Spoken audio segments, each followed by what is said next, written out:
क्या होता है जब कामयाबी की भूख किसी को एक ऐसे अंधेरे रास्ते पर ले जाए जहां से वापसी मुमकिन न हो। आज हम एक ऐसी ही कहानी सुनेंगे। ये कहानी है आदित्य और अंजलि की, और उस सौदे की जिसने उनकी जिंदगी हमेशा के लिए बदल दी। कहानी की शुरुआत होती है एक आधी रात से। अंजलि को उसके मंगेतर आदित्य का एक फोन आता है। उसकी आवाज में डर था और वो उसे शहर के बाहर एक सुनसान मंदिर में बुला रहा था। अंजलि का दिल घबरा गया। वो बिना कुछ सोचे समझे उस मंदिर की ओर निकल पड़ती है, इस बात से बिल्कुल अनजान कि वहां क्या खौफनाक मंजर उसका इंतजार कर रहा है। जैसे ही अंजलि मंदिर पहुंचती है, वहां का नजारा देखकर उसके पैरों तले जमीन खिसक जाती है। सामने आदित्य था, एक अजीब से अनुष्ठान के बीचों बीच। पर यह कोई आम पूजा नहीं थी। वहां का पूरा माहौल किसी बुरे सपने जैसा था। और आदित्य, वो बहुत दर्द में था। आदित्य एक हवन कुंड के पास था, लेकिन शांति से नहीं बल्कि रस्सियों से जकड़ा हुआ। उसके हाथ पैर कसकर बंधे थे और वो ऐसे छटपटा रहा था मानो किसी अनदेखी ताकत से लड़ रहा हो।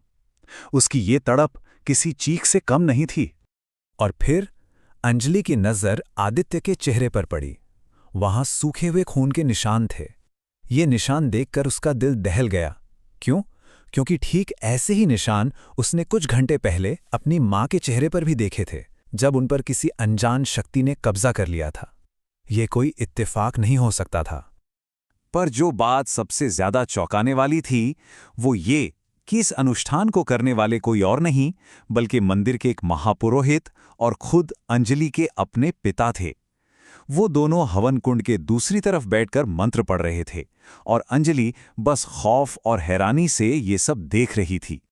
और बस यहीं, इस सारे डर और सवालों के बीच अंजलि के पिता उसे वो खौफनाक सच बताते हैं जिसकी वजह से आदित्य आज इस हालत में था। ये कहानी थी दुख की, लाचारी की और एक बहुत ही खतरनाक सौदे की। नाम है कर्ण पिशाचिनी। ये एक ऐसी शक्ति है जिसे काले जादू के जरिए सिद्ध किया जाता है। कहते हैं कि ये आत्मा अपने मालिक के कान में बीता हुआ कल, आज और आने वाला कल सब कुछ बता देती है। लेकिन इसकी एक बहुत भयानक कीमत होती है, खून और आत्मा का सौदा। आदित्य की जिंदगी में एक वक्त ऐसा आया जब सब कुछ बिखर रहा था। पिता की मौत के बाद वो टूट चुका था, पढ़ाई में मन नहीं लगता था और घर पर मां की तबीयत भी बिगड़ती जा रही थी। जब उसे सारे रास्ते बंद नजर आए तो उसने एक शॉर्टकट चुना, काले जादू का रास्ता, और अपनी आत्मा का सौदा करके कर्ण पिशाचिनी को बुलाने का फैसला कर लिया। और फिर सौदा हो गया। कर्ण पिशाचिनी के साथ हुए इस सौदे ने आदित्य की जिंदगी को रातों रात बदल दिया। उसे वो कामयाबी मिली जिसकी उसने कभी कल्पना भी नहीं की थी। सोचिए, उसे क्या क्या मिला। भविष्य जानने की ताकत, उसका स्टार्टअप करोड़ों का बन गया और उसकी मां भी ठीक हो गई। लेकिन इस सौदे की कीमत बहुत बड़ी थी। उसकी आत्मा अब उसकी नहीं थी और शर्त यह थी कि वो कभी किसी से प्यार नहीं कर सकता। और जैसे ही अंजलि उसकी जिंदगी में आई, उस आत्मा का गुस्सा और जलन जाग उठी। तो चलिए वापस चलते हैं मंदिर में। उस आत्मा को निकालने का अनुष्ठान अब अपनी सबसे हिंसक और खतरनाक मोड़ पर पहुंच चुका था। और फिर अचानक सन्नाटा छा गया। आदित्य का चिल्लाना बंद हो गया। उसकी आंखें पूरी तरह सफेद हो गईं। और फिर उसके गले से एक औरत की खौफनाक हंसी गूंजने लगी।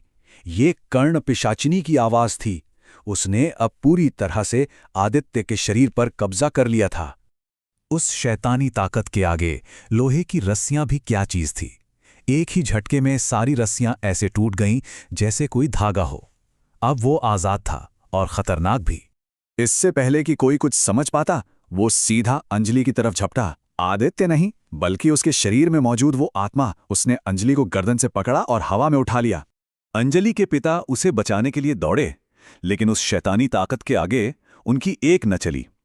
एक ही झटके में वो इतनी जोर से दूर जाकर गिरे कि मंदिर की दीवार से टकराकर बुरी तरह घायल हो गए। अब अंजलि बिल्कुल अकेली थी। बस तभी आखिरी उम्मीद के तौर पर महापुरोहित ने एक शक्तिशाली मंत्र पढ़ा और पवित्र जल से भरा पूरा कलश आदित्य पर फेंक दिया। जैसे ही पानी उस पर पड़ा, वो पागलों की तरह चीखा और सीधा हवन कुंड की धधकती आग में जा गिरा। आग और फिर खामोशी, एक ऐसी खामोशी जो अपने साथ सब कुछ तबाह कर गई थी। जब आदित्य की आंख खुली तो वो एक अस्पताल में था। पूरे 10 दिन बीत चुके थे, पर हैरानी की बात यह थी कि उसके शरीर पर जलने का एक भी निशान नहीं था और उसे उस रात के बारे में कुछ भी याद नहीं था। लेकिन इन 10 दिनों में वो सब कुछ खो चुका था जिसके लिए उसने अपनी आत्मा बेची थी। उसकी माँ की हार्ट अटैक से मौत हो गई थी, उसका बिजनेस तबाह हो गया था और अंजलि वो भी उसे छोड़कर जा चुकी थी। उस आत्मा ने जो कुछ दिया था वो सब कुछ और उससे कहीं ज्यादा वापस छीन लिया था। तो आखिर में बस एक ही सवाल बचता है, जब कामयाबी की चाहत किसी को अंधेरे रास्ते पर ले जाती है तो क्या उस रास्ते पर मिली कोई भी मंजिल चुकाई गई कीमत के बराबर हो सकती है? ये एक सोचने वाली बात है।